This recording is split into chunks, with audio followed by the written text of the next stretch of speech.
Have Darian here, and I'm going to have Darian tell us a little bit about herself in just a minute, but we want to talk about family. And when she tells you her background and all that kind of stuff, then you'll see why we want to talk about family with Darian. I mean, previously you've been watching episodes with, basically you could call it the amateur hour, but tonight we have an actual expert in the areas that we want to talk about. So I don't know if I'm putting too much on you, Darian, but Well, no pressure. No pressure at all. No pressure at all. But we want to talk about family and kind of focusing on kids.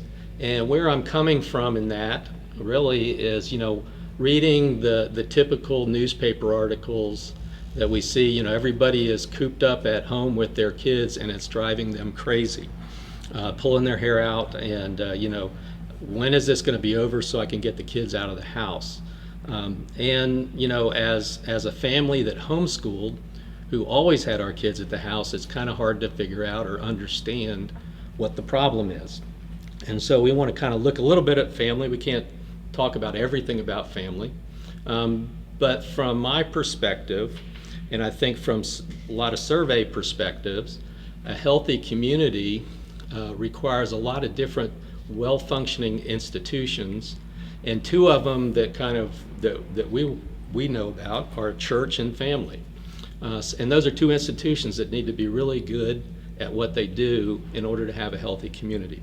So we want to talk about it in that kind of respect, And I asked Paul to put up, and the reason we want to talk about that, and there's a lot of different statistics you can look at about families. But I'm going to ask Paul to put up the one that shows the children in intact married families, Paul, and just see that, from 2007, we're kind of down in the number of children in intact married families. But on the other hand, the good news is we're kind of going on an upslope over the last few years. Mm-hmm. And so we have more children that are part of intact married families. Why is that important? Paul's going to throw up the next graph to show why that's important to be a child in a married family, because you see the percentage of children in poverty by household type. Only 7.6% children in poverty that are living with married parents. And it goes, obviously the percentages go up with the different kind of families. So that's where we kind of want to start. But Darian, first tell us a little bit about your background, what job you're doing here in Vero, and tell us, how you interact with families. Sure. So first I want to say thank you for inviting me on, taking Tracy's place. I've got, I guess, big shoes to fill. Yes. I don't know, you made it seem like I don't. Has big shoes means literally big shoes. Go ahead. Well, I have, the experience, like you mentioned, in family sciences. So I got my master's degree right around the time I moved to Vero. My master's is in family science and family life education. So that's a preventative field that focuses on how we can prevent different things. You're talking about poverty. There's other things such as abuse, trauma that I in my field focuses on preventing in a whole gigantic umbrella of things that can be prevented in terms of adverse experiences for children. So I got my master's degree, and while I was working on that, I was also working in an abuse prevention field in Oklahoma, working with at-risk families or families who have had instances or cases of abuse investigated by the state.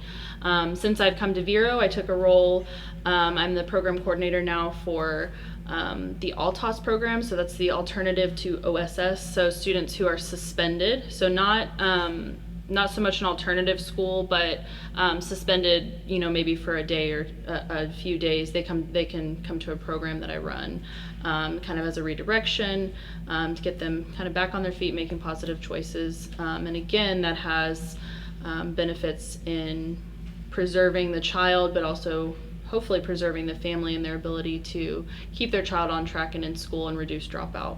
And I'm sure in that regard, you're looking at several different factors that may have caused them to get suspended. Absolutely. Whatever might be going on, family, something, Yep. or something Yep. or other is going on in their lives. Okay, well, good. So going back to that original reason why I thought it would be a good time to talk about family and kids, mm-hmm. is the articles you read about kids are driving parents crazy because they're stuck in the house together. Yep. And now, it's always possible that that's just the typical article you want to run. It's just hype. Yep. And really the facts are different. So give me your opinion on that. In looking at it and having a little bit of firsthand experiences, Peyton and I have taken guardianship of 2 young boys. It has been really difficult to transition, not only to being at home full time on your own as an adult, but also having your children with you. So on top of having your children home with you, you may also have the added stress of being furloughed, laid off, being quarantined and asked not to go places. I think that is another part of the hype that you mentioned that could kind of get rolled into that. And I know one of the things you mentioned when we talked about this a little bit previously is that you homeschooled your kids, and so it's hard to maybe imagine that parents would feel like they're stuck at home with their kids when this should be an opportunity to bond and grow together.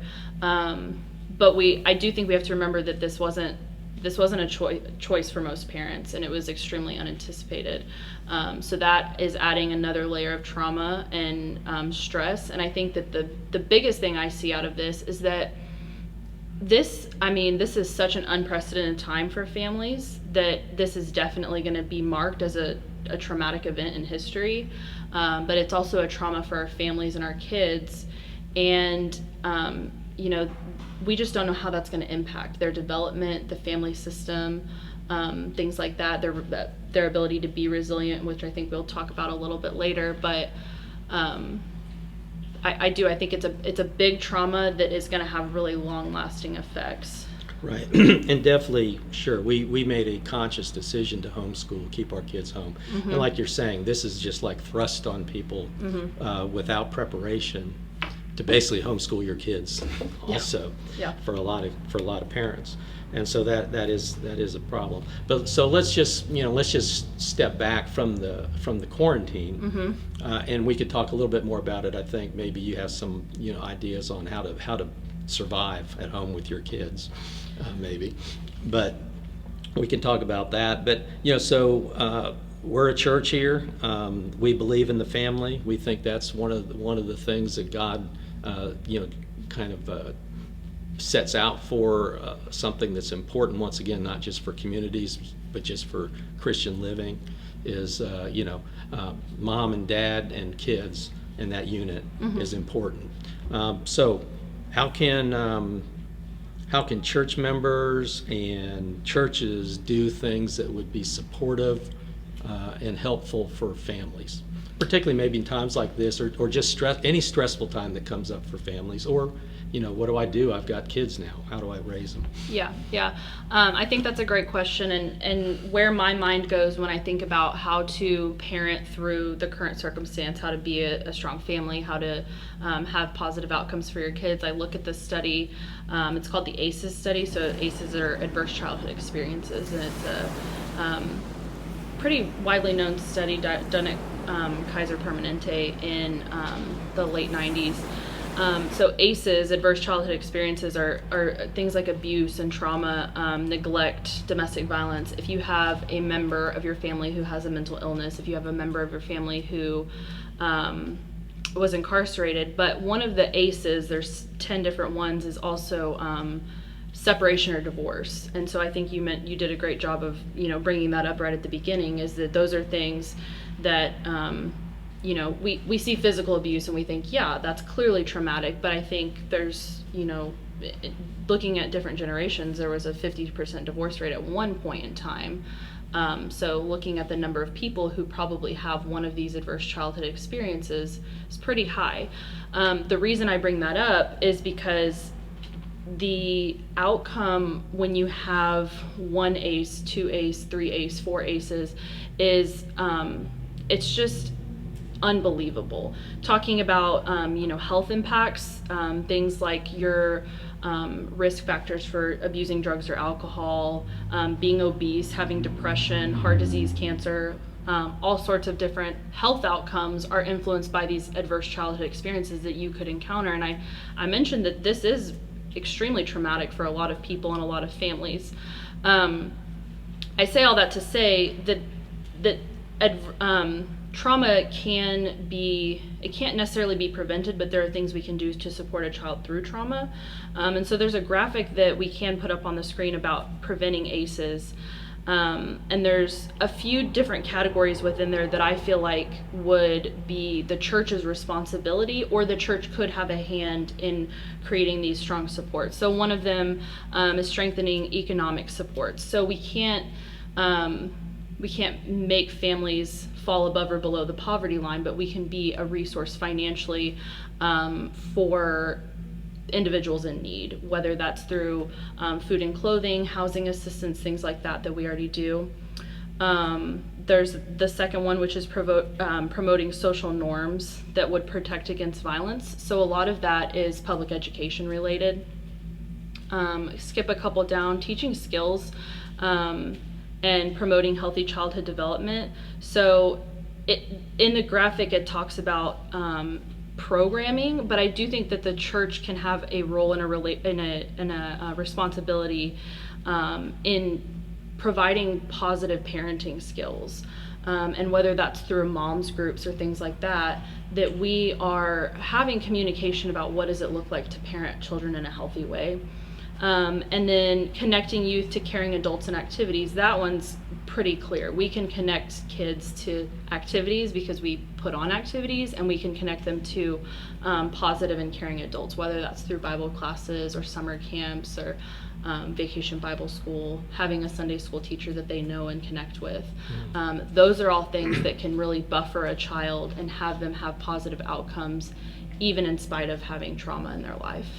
Yeah, so you're looking at the things that are negatively impacting families, and you can see where churches can be part of being the opposite of that. Absolutely. As far as, providing the positive things, not only from premarital counseling, right, where you're trying to get people ready for a marriage relationship that they really want to enter into and understand it to be a lifetime covenant, as opposed to just something that's going to make me feel good, and when it doesn't make me feel good, I'm done, right, kind of thing, and all those kind of things that churches can do. And I think even more important is what you were talking about, kind of the mentoring relationships, the ways that we can get involved with families and help in those situations where that's needed. Yeah, and I think a lot of times we think of like program when we think of like how can a church best help with a family. It's not just about programming. It's not about having the best vacation Bible school in town. It can also be about the relationships that we're building with families to kind of take place where there are missing relationships. Maybe there's an absent mother, an absent father, grandparents raising grandchildren. And those kind of things build the resiliency that we're looking for. Sure, and when we look at those things that, where it shows, okay, a single parent family is the children is more at risk of falling into poverty or a lot of other things, that doesn't necessarily mean that's going to happen. Right. Right? I mean, in other words, that's where the church can step in with the help and the mentors and all those kind of things to prevent something like that happening. Yep, and a child born into a single parent family is already born with one of those ACEs that I mentioned, but there are other preventative measures that the church can help with in terms of emotional, physical, and sexual abuse, helping to prevent those things and providing support. Having a parent with a mental illness, again, they're born into something like that, but that doesn't mean that the parent can't get the appropriate help through something like pastoral counseling or being connected to the right resources that the church can support. So again, it's not about programming. It's a lot of it's about the whole family care. Right, and I think a good church is going to be you're promoting the relationships that people have. I mean, brothers and sisters in Christ, with a common goal and a common concern and compassion for your family, for your church family, right, which includes those families. Right, and I mean, this might be getting a little theological, but looking at this is a church thing. Yeah, it's hard to separate. Like, I probably couldn't say this at work, but I feel like the church's purpose is to be the hands and feet of Jesus in ways like caring for the orphans and widows, and not strictly for the purpose of evangelism. We're caring for people because that's what Christ would have done, not just because we want to feed them so we can like pull them in the door. Right. And you made a great statement there. I can say it here, I probably can't say it there, and that is one of the importances of church, really, because we believe, that yeah, I mean, following Jesus, figuring out how Jesus lived and following that model is going to be, a great way to live, and particularly a great way to relate with spouse and kids. A lot of instruction that you're going to find, in the Bible about that kind of thing, which like you're saying, may not be able to talk about it in a different context. So where are you going to find that? You want to be part of a church to get that. Okay, well, so we've kind of talked about negative things that impact and positive things that can be done to impact. Anything else as far as that area is concerned that we kind of haven't thought? We've got the kids at home. We're still kind of half quarantine, vacation Bible schools and summer camps. Who knows if they're going to be here this summer? We may have our kids home all summer. The governor did lift restrictions for summer camps, which I thought was just really bittersweet. I think there's a lot of opinions out there on those things, but like I said, Peyton and I have 2 young boys, and it's good for me to know that they're getting some structure when they go back to their mom, because a lot of these kids missed out on really pivotal instruction time in the schools when the schools were closed or doing virtual schooling, and so sports and things like that, if they're able to keep them safe, I think will be beneficial. Okay, well, for parents that are having kids more than they thought they were going to have kids, what's some things we can tell them as far as handling that? I think it's easy for me to say, but there are a lot of things in terms of building positive relationships with your children. Improving your parenting is, again, easier said than done. There is a lot of information out there that I think is really important, and it has to do with social emotional learning, and I have like kind of a graphic and a wheel. So these are things that the public schools are really focusing on currently. And I want to put this wheel up there because I think sometimes parents miss, like, oh, our kids are being taught more than just reading, writing, and arithmetic. So things like self-awareness, self-management, responsible decision-making, relationship skills, social awareness, these are all part of what we call the SEL wheel, so that's social emotional learning. If parents can get on board with those things, there are a lot of really cool activities that can be found through, it's called CASEL, CASEL, CASEL's website that would provide activities, but that promotes learning in a way that is not going to, it's building a foundation for that child. And so one of the things I've heard since this all happened, and I think it was said really well, and it was more in regards to schooling, is that what was pushed out by our schools, getting the kids on the laptops and having them do like 4 hours of reading and math on the computer, that was never intended to replace what they were going to learn in the classroom. And your kids are not going to remember what they learned in first grade. I mean, they're building a foundation, but they're going to remember the memories and the time you take to make memories and spend time. And it can just be small instances that are very intentional. And I think that is very in line with living in a Christian way as well, and spending intentional time with your kids. So it may be, like Peyton and I with the boys, we did memory verses. How many times I have heard, the 4-year-old sing, "Rejoice in the Lord always, and again I say rejoice." Since we've taught him that, that may be something he goes on to remember, but he's not going to remember the 30 minutes he had to do on the iPad. So maybe taking some of those required things, and I know school is kind of we're on the tail end of the school year, but taking intentional time to set up a relationship with your child that's going to last them. My kids would definitely remember if I tried to sing with them for the rest of their lives.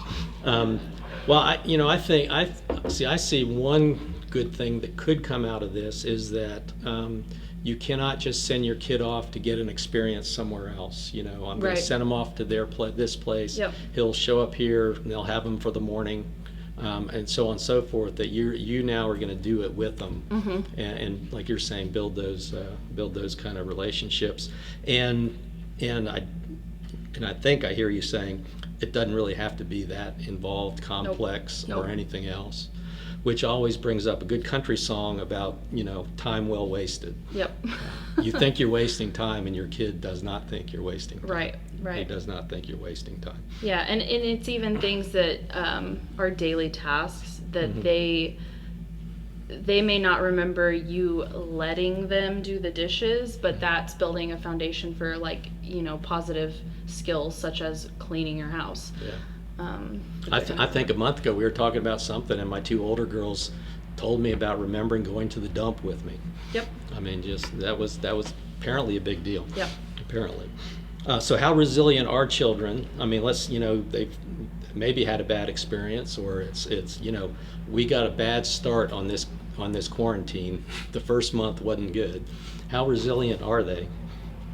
I mean, I can say extremely resilient, and that's the truth, but that doesn't really mean a whole lot. So I guess what, as the researcher in my mind goes to, when we study family resilience, we look at families who have shown resilience. So there's, again, another graphic that I have, and it just goes over belief. It talks about the three big components: beliefs, organization, communication. So beliefs is having shared beliefs. Organization refers to the family structure, the connectedness, and the communication has a lot to do with maybe what we would call the temperament of the family. So how you communicate with your children, being able to express and share ideas freely, children feeling like they can come to their parents for things. So although children are extremely resilient, I think it's important to note that resilience is something that can be built upon. So knowing these things and working from these things is going to help children become more resilient. The other things would be positive relationships. So again, going back to having that social connectedness to a church is something that is going to create resilience in a child, to help them overcome a trauma. Better parenting, which these are all these three things. So positive relationships, better parenting, and that social emotional learning that I talked about. Those are all the three recommendations for building resilience that the APA provided when I was doing a little bit of research. So that's them. But better parenting is you're opening a can of worms. And there. we all, I mean, we hear stories all the time of kids who have come from this kind of situation and just been very successful. Right. So that's happened. I just recently watched the show the documentary on Clarence Thomas called Creating Equal. It's on PBS. You can get it. You can see it there. But just amazing where he came from, his family situation, and where he ended up on the Supreme Court of the United States. Yeah. So there's one too that I would recommend. There's actually a documentary called Resilience, and it focuses on the ACEs study that I mentioned. The two scientists, the two researchers who spearheaded that, and really the interesting fact that they found these adverse childhood experiences, and one of them was a doctor in obesity, and he noticed that half of his patients who were obese had some sort of trauma. And so that documentary is called Resilience, and then there's one that follows that called Paper Tigers, that has to do with overcoming trauma. Interesting. Yeah. Okay, well, thank you, Darian. Yeah. I think we're about out of time for tonight. We appreciate it, and we will be glad to have you on anytime. We anticipate Tracy being back next week. That may be dependent on how many games our SK Wyron team wins next week, so Tracy's not too embarrassed to show up. Have you ever watched one of their baseball games? I have. Are they? They're on early in the morning because of the time Right. thing, but you can get them on ESPN, and you can watch Korean It's the baseball. only thing on ESPN. There's nobody in the stands because of the virus, but they're playing baseball. They're playing baseball. So. Yep. Thanks again. You're welcome. You're welcome. We appreciate you having it. Okay, we thank you for joining us. We'll be back next week at 7 o'clock for the next edition of Moøre Wild Talk. Just want to remind you to catch our online experience on Sunday. Peyton will be bringing us a lesson on identity. Have a great night.